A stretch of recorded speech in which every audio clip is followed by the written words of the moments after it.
We used to have a facetious answer to that, which was once upon a time we stumbled upon a crash UFO which had the Ideatronic in the middle of it, and we stealthed it away, and we we feed it ideas. Where do they come from?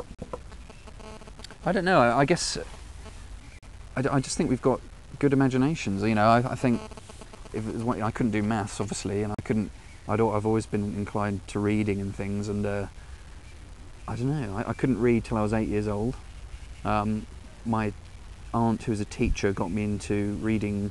She actually got me to read because there was a series of books called Tim and the Hidden People, which was about a little boy who there was a ghostly black cat who used to come and visit him, and they used to go off and have adventures in the world of the ghosts. And that sparked me my interest, and I started reading those, and that's what got me to read. And I guess I've never really stopped thinking, using my imagination to come up with fantastical things.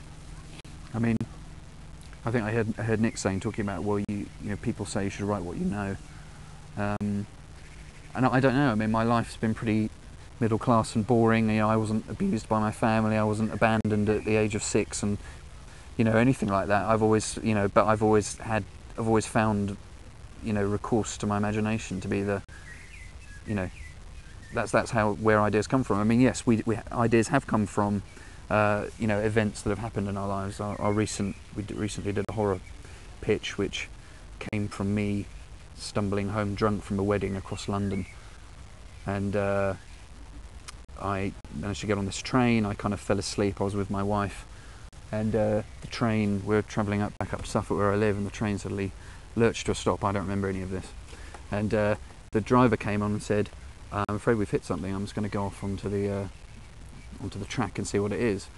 And I was telling Nick that the next day. It turned out we hadn't hit anything, and Nick said, "God, and what if the driver didn't come back?" And hence that turned into this idea for Last Train, a horror spec we've written. So I guess you use bits of what happens into your real life and then just let your imagination go to work on it.